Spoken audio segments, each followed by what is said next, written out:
Hey, Jim Vinoski with Manufacturing Talks here. I'm going to fly solo today, and we're going to talk about regulations. Regulations have been a thorn in the side of American manufacturing for about 50 years now. And if you look at the statistics, they've been one of the big drivers of the decline of big segments of American manufacturing. But now we're facing an existential crisis, and I don't think enough people realize it. So I'm here to talk about it today on Manufacturing Talks. Stay tuned.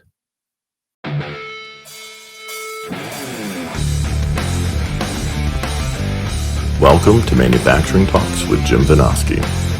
Industry has a million cool stories, and Jim talks to the movers and shakers who are making them happen. Let's dive in.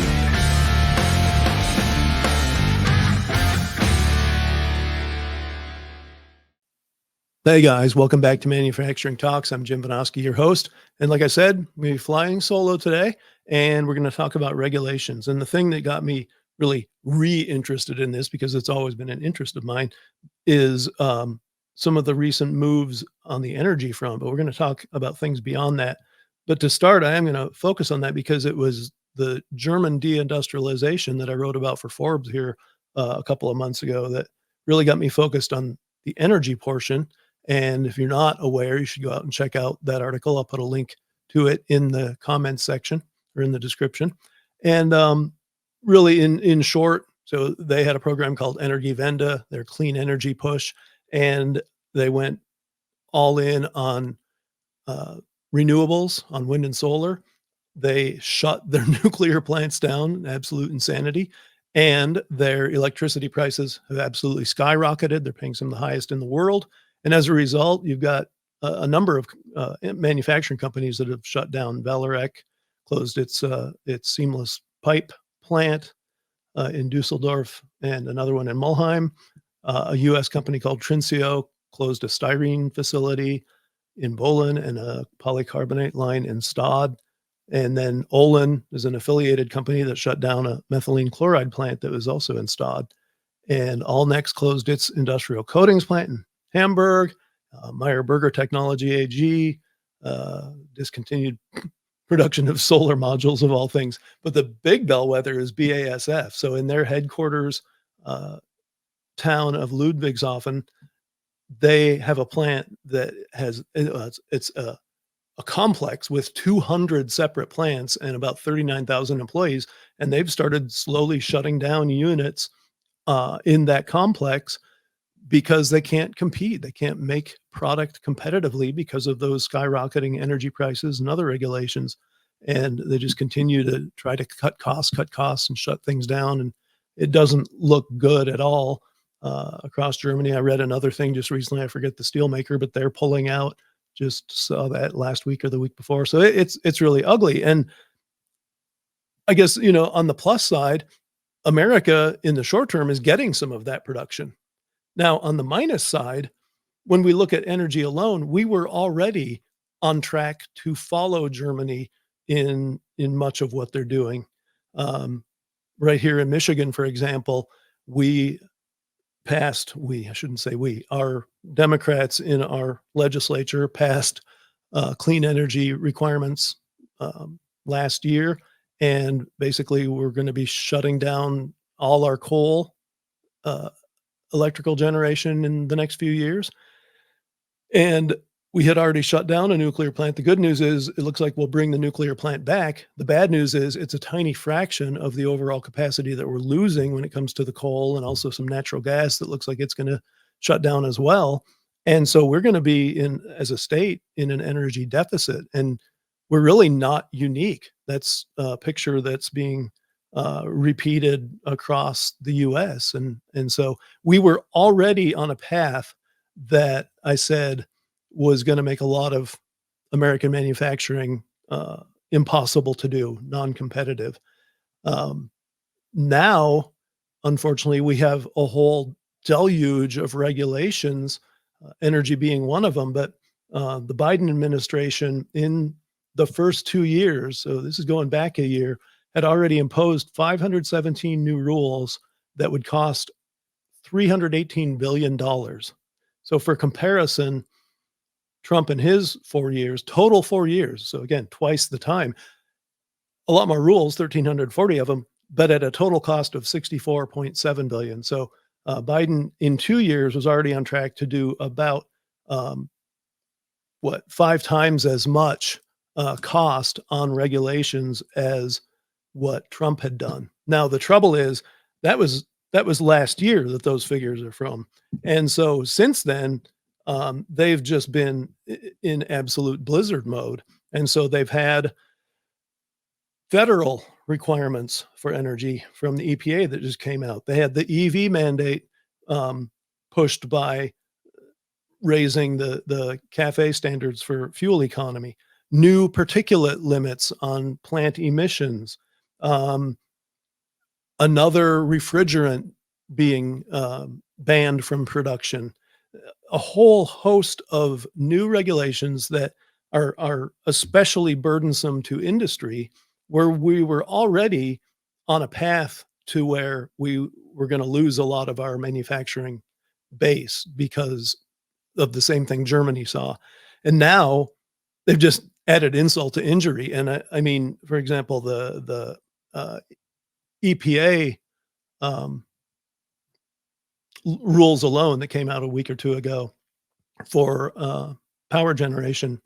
John Hinderaker at Powerline Blog wrote about it, and his headline was "U.S. set to regress from modernity," and he's right. We're going backwards as far as technology goes. It's insanity.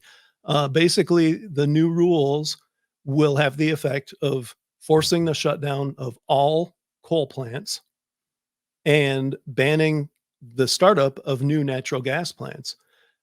Now, just like Germany, the idea is, oh, we're just going to build a bunch of windmills and solar farms, and that'll be just great. And just like what Michigan shows, you can't possibly get there from here. You can't even build the capacity to replace what we're shutting down. And then plus you're installing um, variable renewables, which aren't on all the time. Wind doesn't blow all the time. Sun doesn't shine all the time. And so you have to overbuild capacity. You have to have, in the short term, gas peaker plants that pick up the slack when you don't have the VREs making power. And it just becomes this huge nightmare from the grid operator standpoint. Now, the the big change with the new EPA rules is they've, like Michigan, kind of hinged everything on, yeah, plants can remain open. The old thermal plants can remain open if they have carbon capture technology. And the trouble, like John Hinderaker points out, is we don't have that technology at scale even developed.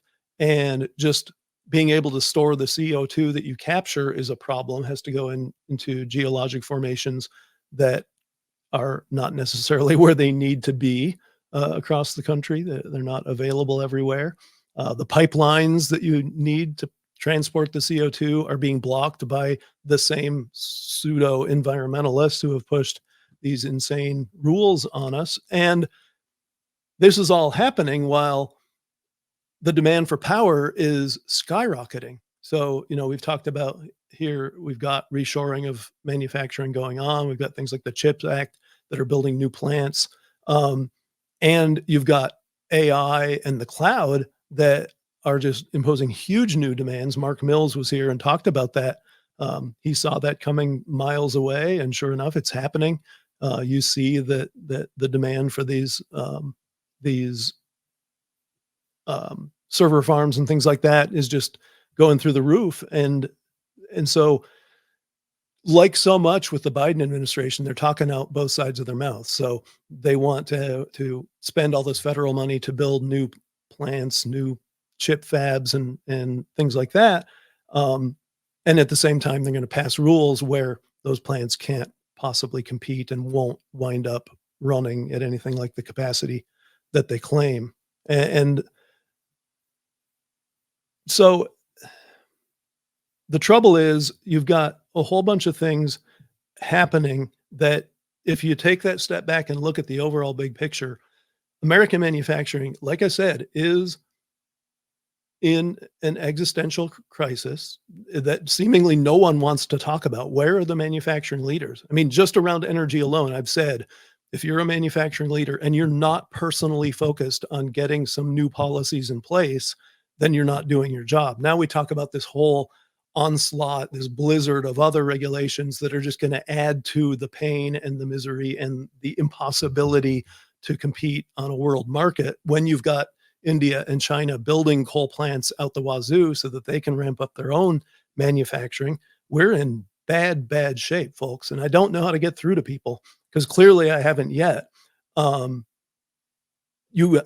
National Association of Manufacturers, they talk about the regulatory onslaught somewhat. It's not huge. I don't hear it booming in the news, but if you go to their website, they do have some good pieces there. They haven't, to my knowledge, they haven't said a thing about the energy crisis, the coming brownouts and blackouts because of our energy policies. And manufacturing leaders, where are they? I hear nothing from the grassroots around this coming down the pike. And, this isn't this isn't some kind of, pie in the sky kind of doomsday scenario. This is current policy, current rules as they stand today. American manufacturing is going to be losing huge swaths of its productive capabilities due to being unable to compete against people like China and India. And that's just reality. That's baked into the regulations that have already been promulgated that we're already either working under or will be working under soon.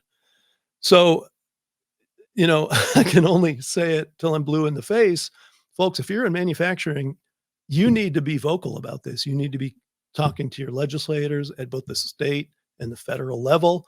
You need to be contacting NAM and other lobbyists and getting them on board to start working to overturn some of these absolutely insane regulations.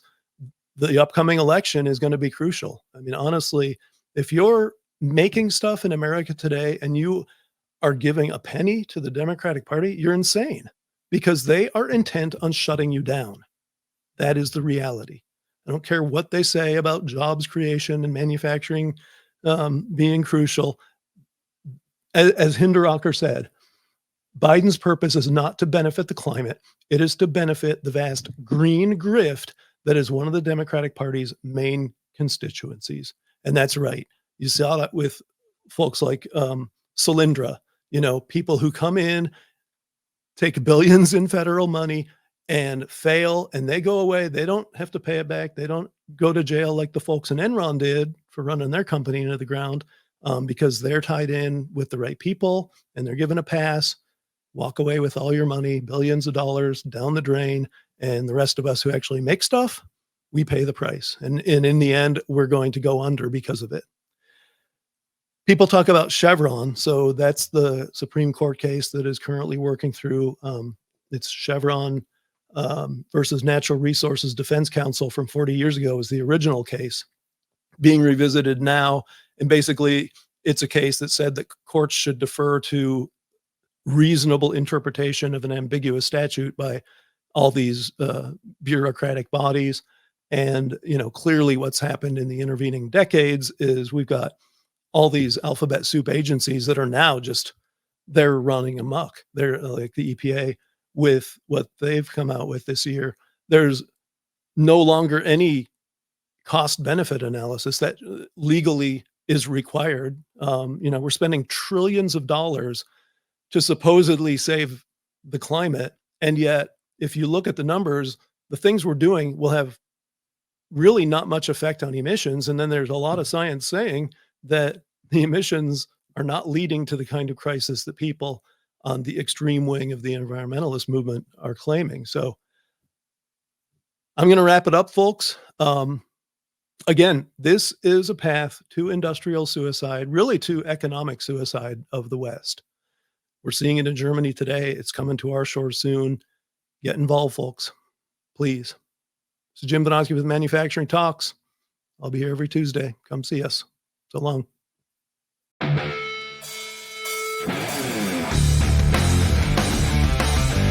Thanks for tuning in to Manufacturing Talks with Jim Vinoski. Watch for new episodes dropping every Tuesday. And don't forget to like, share, comment, and subscribe.